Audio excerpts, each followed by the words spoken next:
어디가 좀 풀어보셨나요? 한 몇 번까지 푸셨어요? 21번이요? 늦게 한 20번까지 푸셨으면 한번 이제 문제를 다뤄보시는 걸로.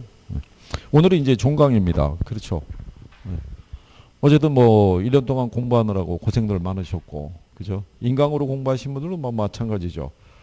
다만 이제 항상 그 모든 학원에서도 마찬가지지만 처음에 출발할 때는 상당히 뭐 많은 기대어라든가 뭐 이런 게 있었는데 시간이 지나면서 점점 퇴색해가지고 처음에는 전국 수석을 생각도 해봤는데 지금은 그냥 1차만 소박하게 되기만 해도 뭐 큰 무리가 없다.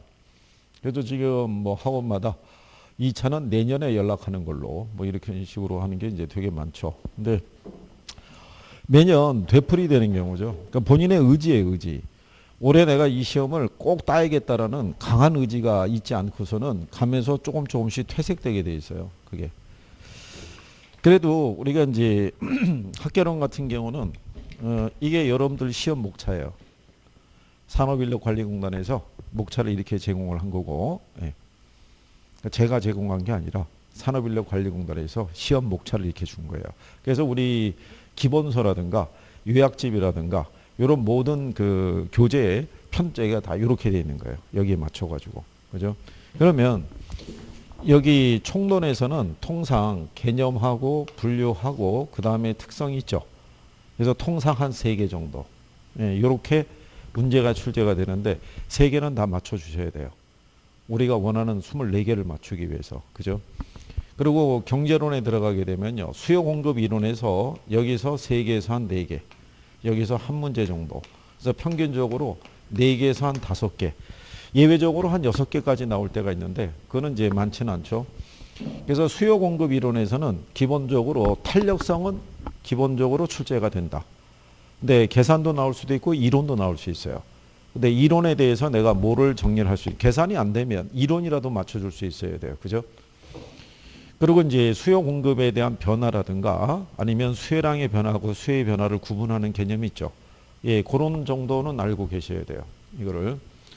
경기 변동은 나와도 그다지 어렵지 않게 나오는 거예요. 그러니까 여기서는 4개에서 5개 정도가 된다 그러면 계산까지 포함해서 이론 어려운 걸 포기한다 손 치더라도 여기서도 한 3개 정도는 맞춰줘야 돼요.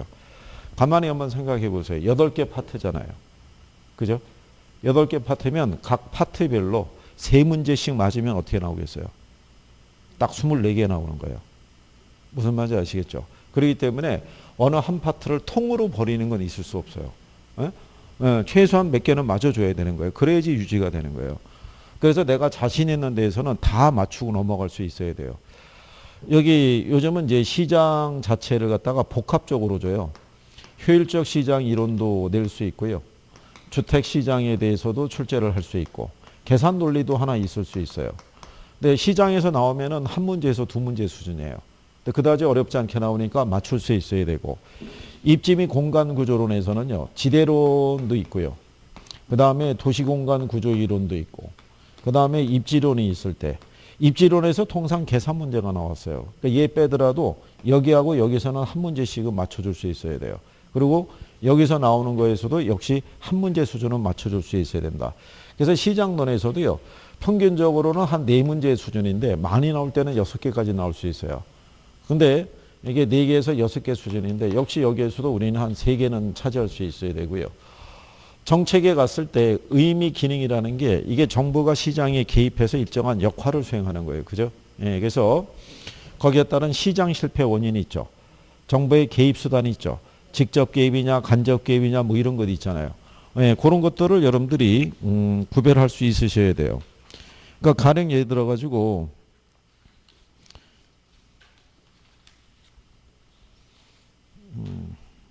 여기는 투자론이니까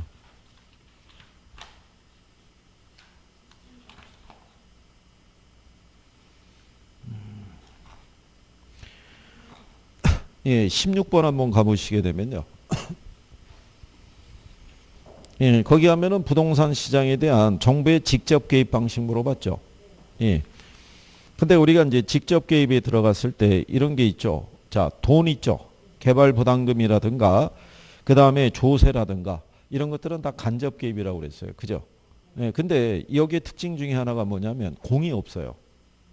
우리가 왜 공공에서 토지 비축이라든가 공공 뭐에서 뭐 공영 개발 방식이라든가 있는데 그게 없죠. 이번에 가면은 수용제도 있죠. 예, 그게 공영 개발에 관한 거고. 그다음에 선매권 제도라고 있죠. 그게 토지를 비축할 때 보면은 토지를 선매하잖아요. 그러니까 이것도 사서 거래하는 거예요. 그러니까 2번이 직접 개입에 들어간다고요. 그렇죠? 그러니까 이런 식으로 약간의 변화가 있더라도 구별할 수 있으셔야 돼요. 그죠? 예, 그래서 그런 거랑 마찬가지로 정부의 어떤 역할 이런 거 알아두셔야 되고요. 그 다음에 이 주택 정책에서는 임대주택 정책하고 분양주택 정책이 있죠. 예, 요거는 시험상에서 매년 빼놓지 않고 나오는 애들이에요. 그러니까 요거 정도는 구별이 가능하실 수 있어야 돼요. 주택 정책에 대해서. 그래서 이제 그런 것들은 여러분들이 예, 구별할 수 있으셔야 된다라고 보고. 그래서 당연히 문제를 보시면 임대주택 정책이라고 있어요, 없어요? 거기 예, 19번에 가면 임대주택 정책이 있잖아요. 그러니까 관련된 애들을 여기다 일단 문제화해서 한번 달아보시는 거예요. 조세는 조세의 전가와 귀착관계 정도 알아두시면 될 것 같고요. 여기 투자론에서는 강의할 때 여러 번 강조했지만 위험과 수익에 대한 관계 있죠. 예, 요거는 기본적으로 정리가 돼야 돼요. 그래서 특히 요구 수익률 아시죠? 예, 요구 수익률의 이해도가 선행이 돼야 돼요. 이 투자자가 위험 회피적인 투자자예요. 위험 회피적인 투자자는 기대 수익이 비슷한 두 개의 투자 대안이 있으면 위험이 작은 걸 선택하려고 그래요. 그런데 이선한 사람이 위험을 감수하고 들어가면은 반드시 대가를 요구한다고요. 위험에 대한 대가가 가미된 수익률이 요구 수익률이라고요. 그래서 그 요구 수익률의 의미를 기초로 해서도 정리할 수 있어야 되겠고, 투자 분석 기법에서는요, 현금 흐름이 있죠. 요거 꼭 알아두셔야 되고, 할인 기법하고 뭐 있어요? 예, 이따가 또 설명해 드리겠지만 이렇게 해서 3개 나온다고요. 여기서 해갖고 또 하나, 2개, 이론으로 따지면은 한 4개 이렇게 나오고 계산 문제가 한 2개에서 3개 섞여요. 그러니까 투자론이 평균적으로 6개에서 7개 나와요. 그러면 여기 정책도 3개 맞아야 되고 여기도 반타작은 해야 돼요. 지금 우리가 3개씩 찾아가는 거예요. 그러면 금융하고 증권이 있을 때 여기 금융은 주택금융이 중심이에요. 주택금융 중에서도 주택 수요자 금융 있죠. 주택 소비금융이 중심이에요. 그래서 대출을 받을 때 고정금리하고 변동금리 어떤 거로 대출을 받느냐. 그러면 대출 받고 난 다음에 갚아야겠죠. 그러니까 원금 균등, 원리금 균등에 대한 구분이 필요해요. 그 다음에 증권에 대해서는 지분증권의 대표적인 게 리츠예요. 그러니까 부동산 투자회사 제도는 정리가 돼 있어야 돼요. 그 다음에 부채금융의 대표적인 것 있죠. 그게 MBS예요. 예, 그러니까 MBS의 기본적인 특징 정도 알아두셔야겠고, 여기 요 금융안에 가면은 주택 소비금융이 있고 주택 개발금융이 있죠. 개발금융의 대표적인 게 프로젝트 파이낸싱이에요. 예, 그래서 PF에 대한 것이 꾸준히 출제가 되고 있는 거예요. 그러니까 이런 애들을 중심으로 반드시 정리가 돼 있는지를 확인하셔야 돼요. 그러니까 여기도 평균적으로 한 4문제에서 한 5개 정도 나와요. 그러니까 여기서도 그냥 한 3개 정도 계산 버리고 뭐 이런 식으로 가는 거예요, 지금. 그 다음에 개발 및 관리론 있죠. 평균 4개 정도 나오는데 얘는 시험에서 빈도가 별로 없고 2개, 1개, 하나 수준이에요. 많이 나올 때는 6개까지 나올 수 있는데 얘가 6개가 나온다는 얘기는 개발 쪽에서 공법상의 용어 있죠. 도시개발법이라 이런 쪽에 용어가 인용이 될 수 있어요. 그래서 여기서도 다 맞아주면 좋겠는데 새로운 애들이 있으니까 그래도 3개. 그 다음에 간평은 평균적으로 6문제 내외를 내도록 되어 있어요. 15% 내외를 출제하도록 되어 있는 거예요. 비중이. 그러니까 매년 6개에서 7개가 나와요. 그죠? 그러면 여기 감정평가 기초에서는요. 가격제 원칙이 있죠. 그 다음에 지역하고 무슨 분석? 개별 분석. 예, 요거를 중심으로 정리하시고 3방식도 이론하고 계산을 낼 수 있어요. 근데 요 이론 있죠. 예, 이론에 보게 되면 요거 기억하시죠.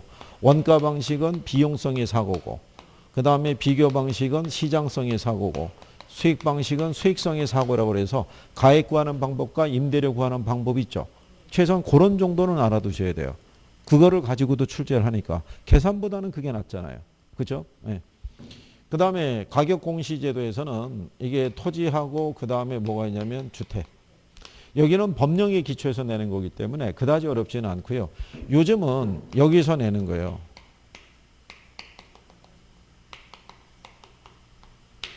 규칙에서.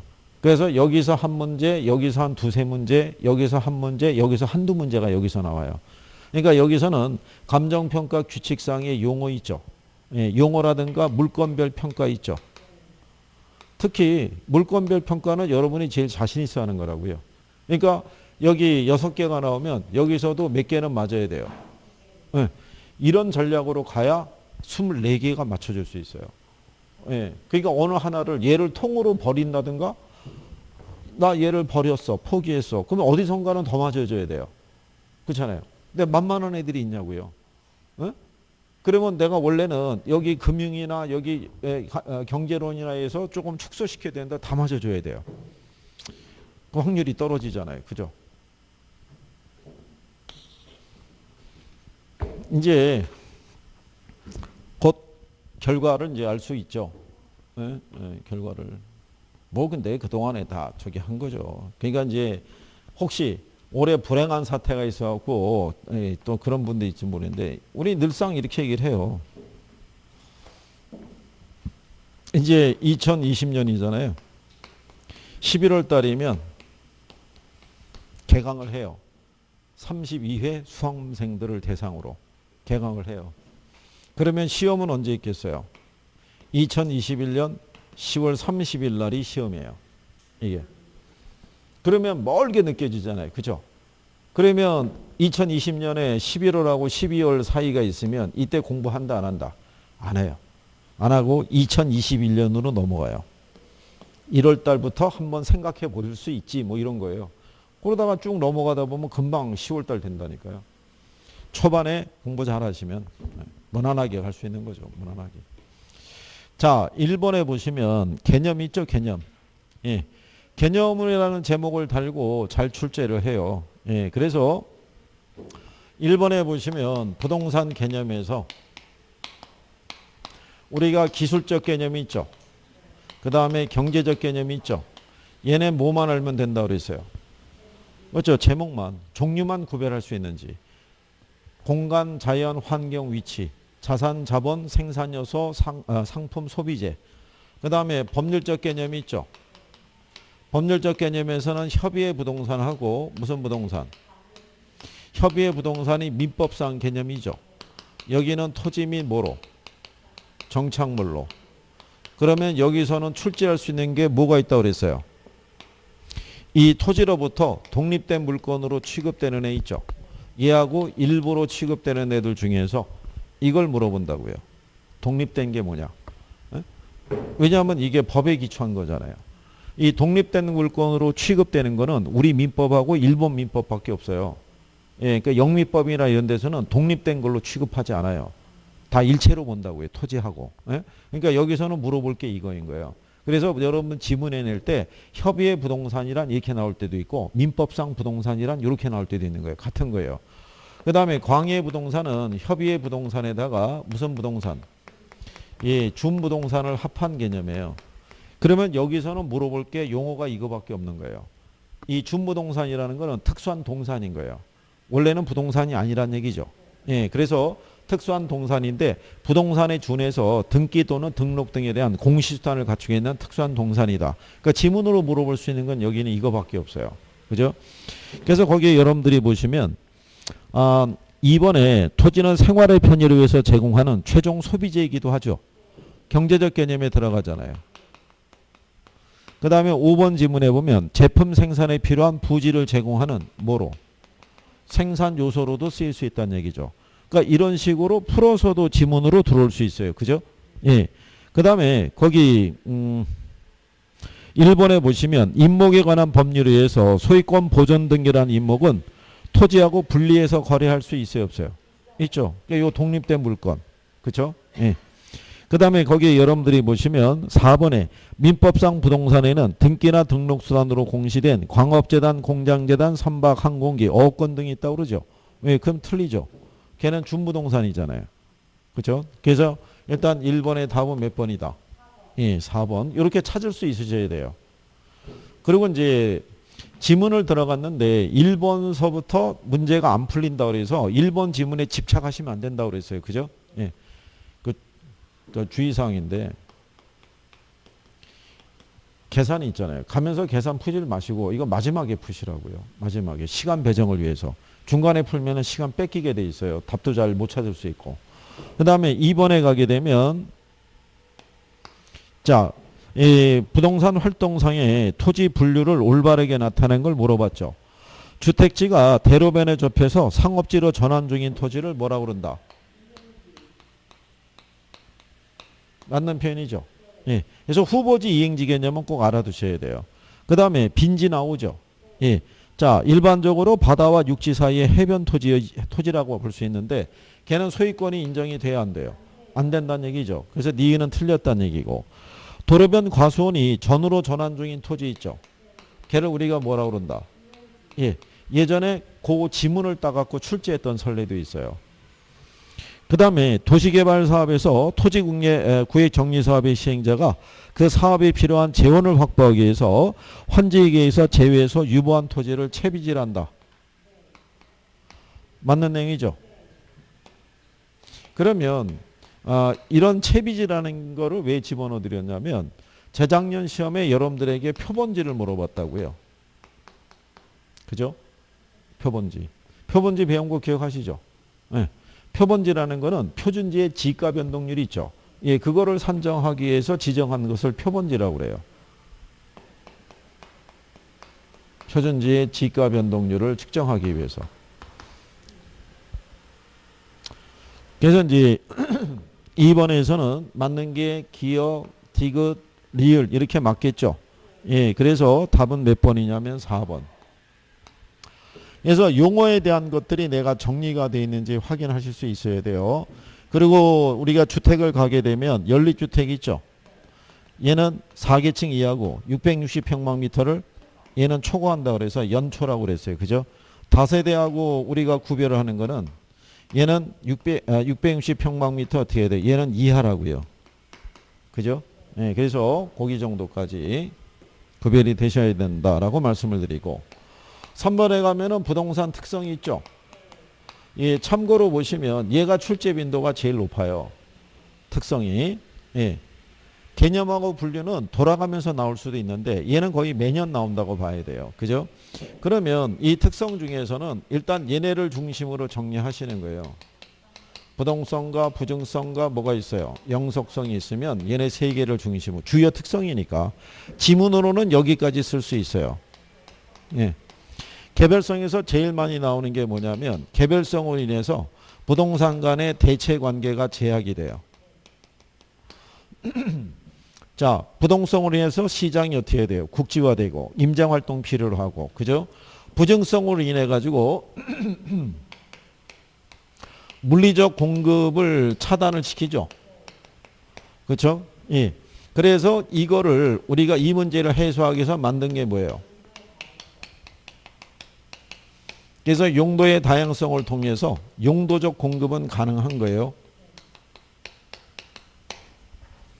그래서 이 인문 특성에서는 여기 정도까지 정리해 두시는 게 필요할 거예요. 그죠?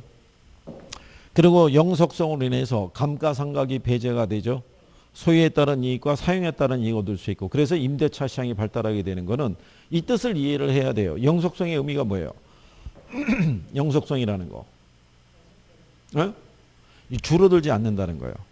줄어들지 않기 때문에 감가상각이 발생하지 않는 거예요. 줄어들지 않으니까 다른 사람에게 사용하라고 임대 줄 수 있는 거예요. 무슨 말인지 하시겠나요? 그걸 알아야 되는 거예요. 그래야 거기 부수적인 내용들을 다 할 수 있는 거예요. 그죠? 그래서 얘는 감가상각이 안 되는 거예요.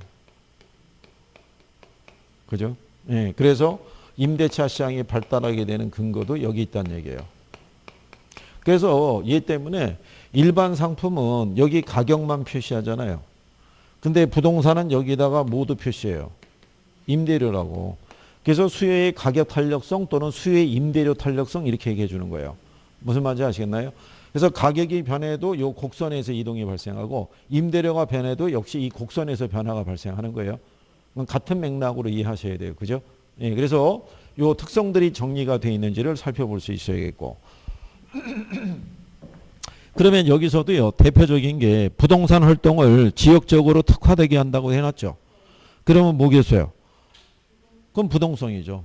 예, 얘가 어디에 어떤 환경에 놓여 있냐에 따라서 우리의 쓰임새가 틀려지죠.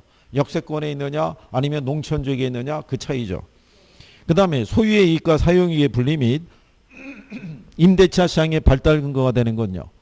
영속성이겠죠. 그 다음에 적재론 및 최유 이용의 근거가 되는 거. 이게 용도의 다양성이에요. 그게 적지론이라는 게 뭐냐면 주어진 위치에 가장 적합한 용도를 정해주는 거를 우리가 적지론이라고 그래요. 그거를. 그래서 만약에 자 여기서 이 부증성이 있죠.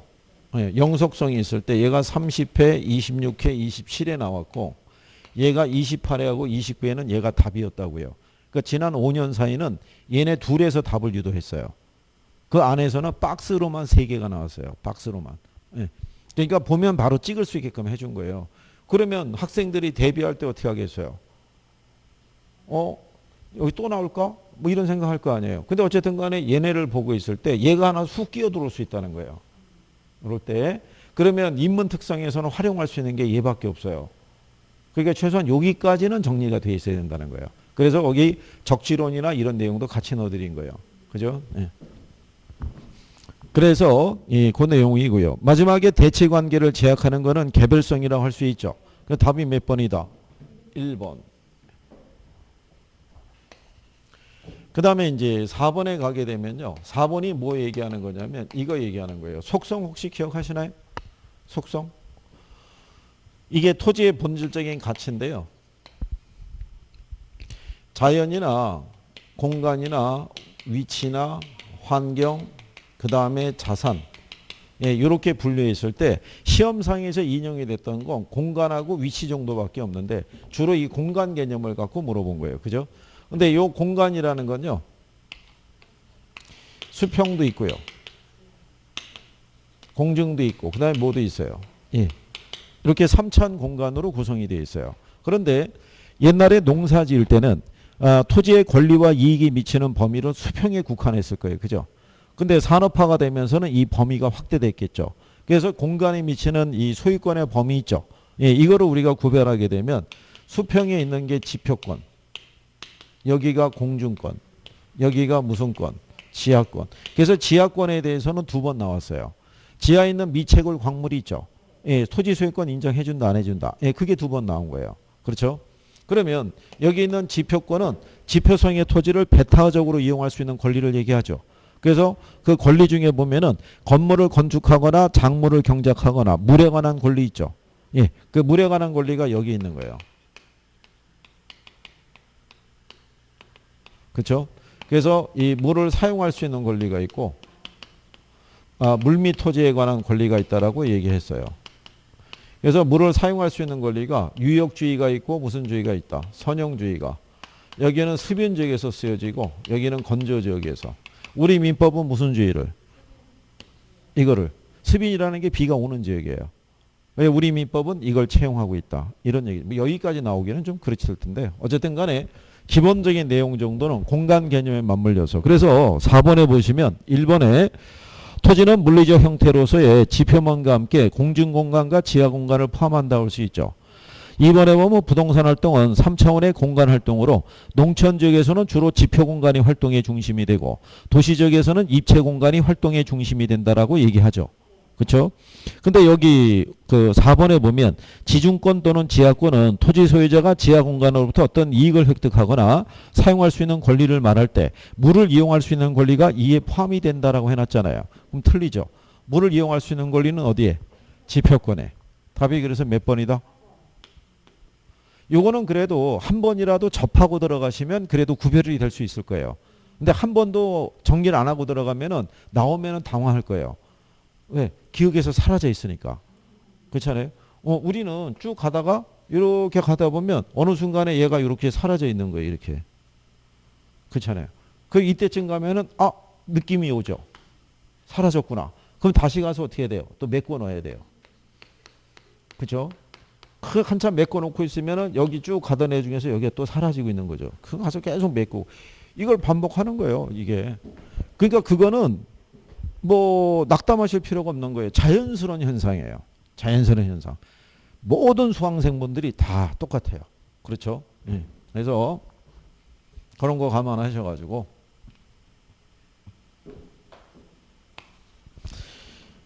그리고 매년 이맘때 되면 학생분들이 후회하는 게 뭐냐면 조금만 일찍 할 걸. 조금만 일찍 시작할 걸. 조금만. 시간이 계속 많이 남을 줄 알았는데 설마 이렇게 훅 다가올 줄은 몰랐다 이런 얘기죠. 근데 지금부터 하기에는 너무 타이트하다고 생각하는 거예요. 근데 여기서 그 며칠 남았다는 생각하지 마시고 내가 쓸 수 있는 시간을 효율적으로 활용하시면 돼요. 집중력 있게. 네? 그러면 선택과 집중을 잘 하셔야 돼요. 여기서 내가 아무리 해도 안 되는 애들 있잖아요. 거기를 지금 붙잡고 있어봐야 개선이 안 될 거 아니에요. 누구한테가 해소가 되지 않고서는. 그러면 내가 요거는 조금만 하면 될 수 있는 애들을 갖다가 집중적으로 공략을 해서 거기에서 플러스 1이 되게끔 해줘야 돼요. 그죠? 네?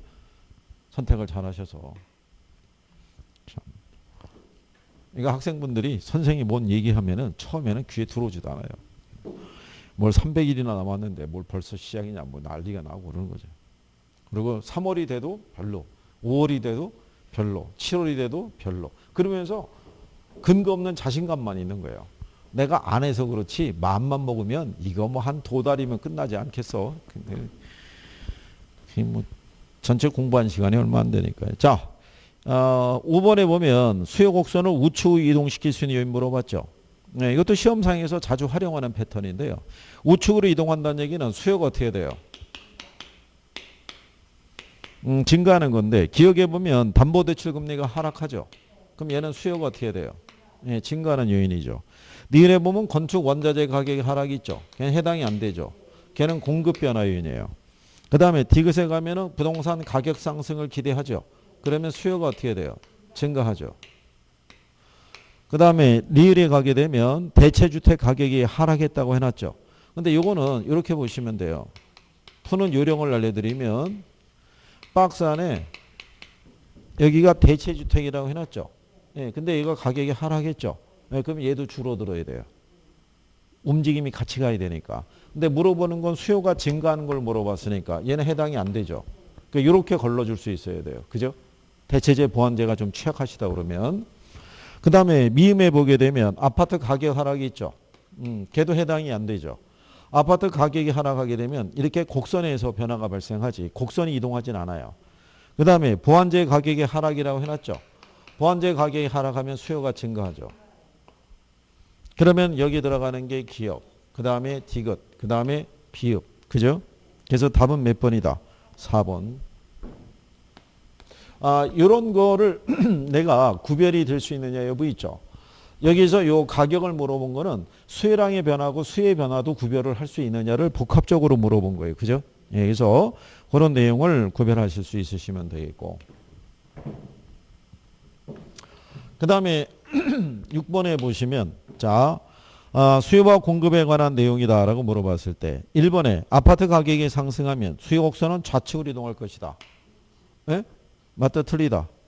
예? 1번 틀린 거예요. 그죠? 2번에 아파트 가격이 상승하면 공급 곡선은 우측으로 이동할 것이다. 맞다 틀리다. 틀리다고요. 1번 2번이 다 틀리다고요. 예? 왜 틀려요? 왜? 지금 한 거잖아요. 지금. 가격이잖아요. 가격. 가격이니까 곡선이 이동하지 않는다고요. 그렇죠? 그러니까 우리는 전 문제까지도 안다고 그랬다가 갑자기 문제가 확 해서 그럴듯하게 포장이 되면 또 홀랑 넘어가는 거예요. 그죠? 그러면 이런 거 나중에 틀리면 무진하게 억울하다고 이거. 예? 이런 패턴으로 내요. 실전에서도. 자, 아파트 가격이 상승할 것으로 예상이 되면 수요의 변화로 동일한 곡선상에서 하향 이동할 것이다.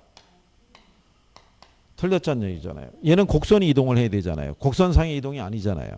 그 다음에 대체재의 가격 상승이 있죠. 자, 이것도 이제 또 요령을 알려드리는 거예요. 지문에 이렇게 나와요. 대체재의 가격이 뭐 했대요? 예, 상승했다는 얘기잖아요. 그러면 여기 해당 재화의 수요는 어떻게 해야 돼요? 증가한다고요. 무슨 말인지 아시겠죠? 예, 그렇게. 자, 수요 곡선을 근데 좌측으로 이동시키는 요인이다. 그러니까 틀렸죠. 우측으로 이동을 시켜야 되는데. 그래서 5번에 보면 소득이 변하면 수요 곡선이 좌측 또는 우측으로 이동하게 되죠. 예, 이거를 아파트 수요 변화라고 그러죠. 그래서 답이 몇 번이다. 예. 그래서 여기 있는 5번하고 6번 있죠. 예, 얘네를 가지고 수요량이 변하고 수요의 변화, 대체제, 보완제 이걸 복합적으로 물어본 거예요. 그러니까 여기는 기초적인 개념으로 정리가 되셔야 되는 거예요. 그죠? 그러니까 대체제 푸는 요령 알려줬어요. 예? 그냥 얘 따라가면 되는 거예요. 대체제 가격 상승하면 해당 제어의 수요도 늘어나는 거예요. 예? 근데 얘가 가격이 하락하면 얘도 수요가 주는 거예요. 무슨 말인지 아시겠어요? 가격이 싸진 애를 더 많이 소비한다고요. 예? 가격이 비싸진 애 대신에 얘를 더 많이 소비한다고요. 예?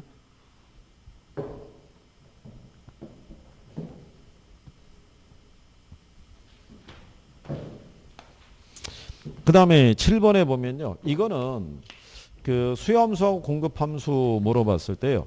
일단 여기서 물어본 게 균형 거래량을 물어봤어요. 그죠? 근데 균형 거래량을 알기 위해서는 먼저 균형 가격을 알아야 돼요. 균형 가격 하에서 수요량과 공급량이 일치한다고요. 그렇죠? 예.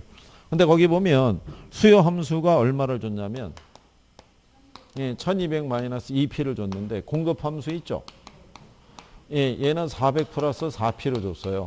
그러니까 이게 2Q였으니까 이걸 얼마로? 나누기 2를 해야 되죠. 그래서 얘는 200 플러스 얼마? 2P.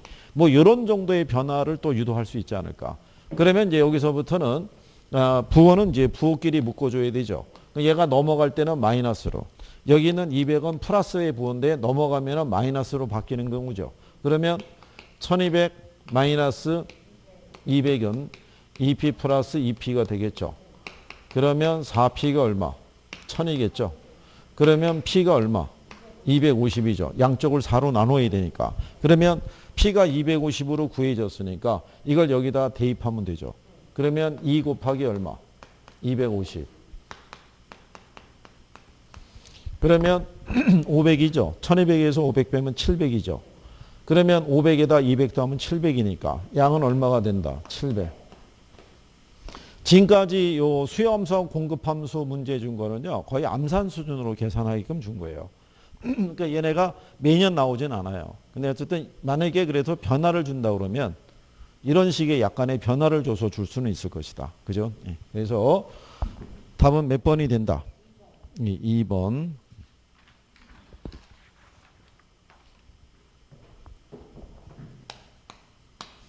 자, 그렇게 해서 이제 구별을 해드린 거고요. 그 다음에 이제 8번서부터가 또 탄력성이죠. 예, 저기서 한 잠깐 쉬었다가 예, 해보시는 거죠.